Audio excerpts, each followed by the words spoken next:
Hari Om. Start with the prayer.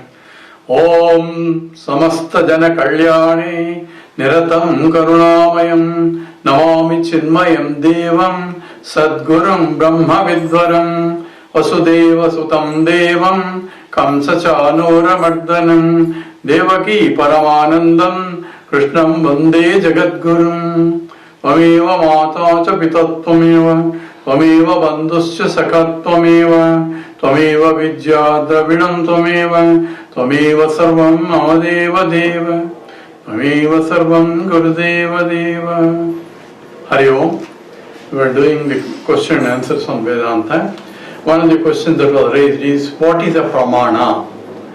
Pramana is a means of knowledge.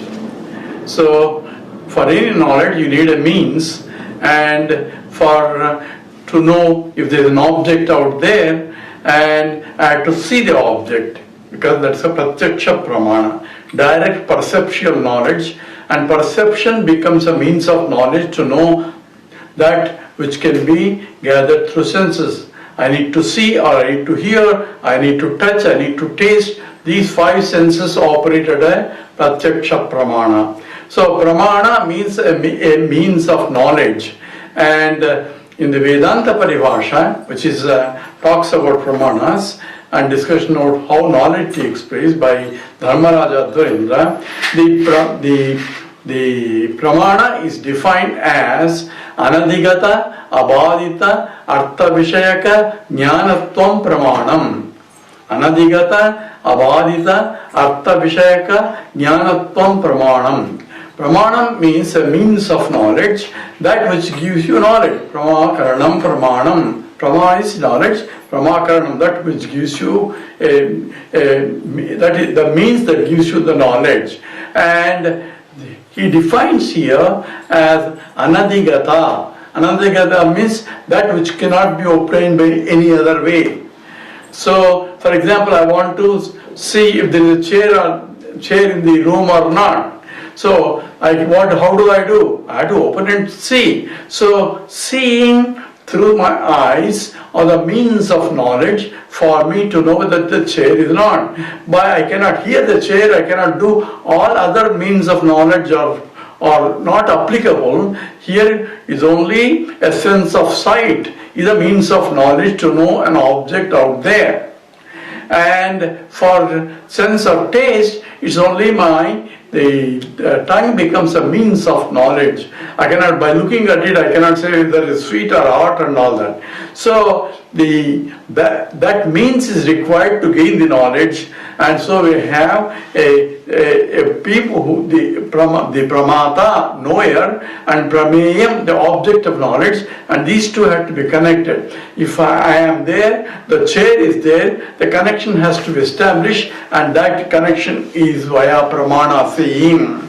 And if I don't see, but I am here, then somebody must be in the other room. So it's not the sense of sight, but sense of hearing. And like all five senses are operate that provides you knowledge. So these are sense input to know what is there in the world. So if my five senses are not operating, then I cannot see the objective world, where every object has to be known through five senses. So anadigata means that which cannot be known by any other way.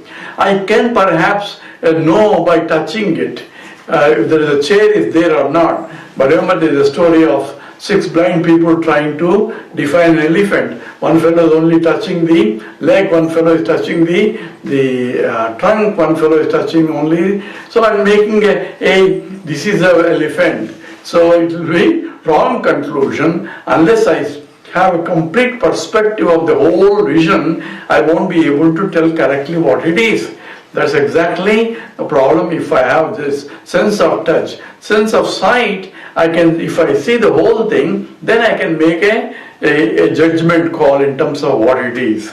So it's called form. Form is a rupam, and the Sabda, Sparsa, Rupa, Rasa, Gandha, the five senses are operating through Sabda, through sound. I can locate and I hear a plane is going, then I look around from which direction to see that plane. So Sabda Pramanam, and then I had to see if there is, I may not see, but I can still hear because it's behind the clouds. So I can say there must be plane there, I don't see it. So these are means of knowledge, and each means is specific for it. So for seeing, it is a sense of sight. For hearing, it's a sense of hearing. And abhadita means that which cannot be negated by any other way. So if I see a pramana, a means of knowledge, knowledge is that which cannot be negated. So that if it can be negated, then it's not a prama, it is a brahma. So knowledge by definition is non-negatable. So if I see something and afterwards you say it's not that, then that was a brahma only. A classical example is, I see a snake there, but later I found out it is a rope. So the vision of the snake was a brahma, and the vision of the rope is a prama, because it cannot be dismissed easily. So anadhigata, abhadita, that which cannot be negated, and that becomes a very important part of the pramana. And the artha vishayaka, that provides you the meaning for that. So the yathartham pramanam, that which provides you the exact truth about the object, that's what is called prama. And once it is an objective knowledge, it cannot be negated, it cannot be dismissed. And sometimes I see it, but later I learn it is not real. For example, if I say I see sunrise and sunset, so that is a sight, is a sense of knowing that there is sunrise and sunset. But later, after as a student of science, I learned that sun never rises nor sets. It is only earth rotation. So now what happened to the previous pramana? He says, I can still see the sunrise and sunset. Now I have a knowledge of higher pramana, Shastra pramana, where Shastra means science, and Shastra pramana, which negates or which provides an explanation of why I am seeing, even though it is not there. So that becomes a higher pramana, even though experientially I see sunrise and sunset, knowledge is that there is no sunrise and sunset. That becomes a higher pramana. One is experientially one pramana at the transactional state, but Shastra, science will tell you that it is not really true, so it can be badhitam, but at a higher level. So I may still experience sunrise and sunset, knowing well there is no sunrise and sunset.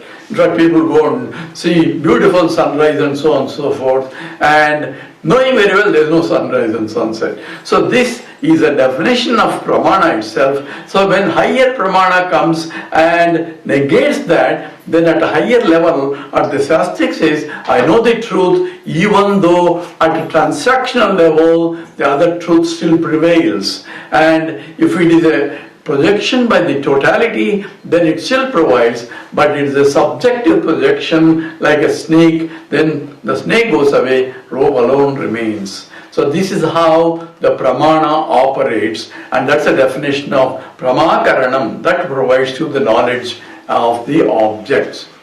With that we stop.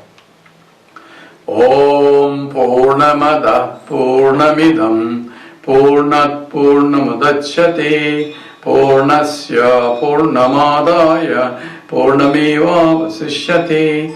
Om Shanti Shanti Shanti.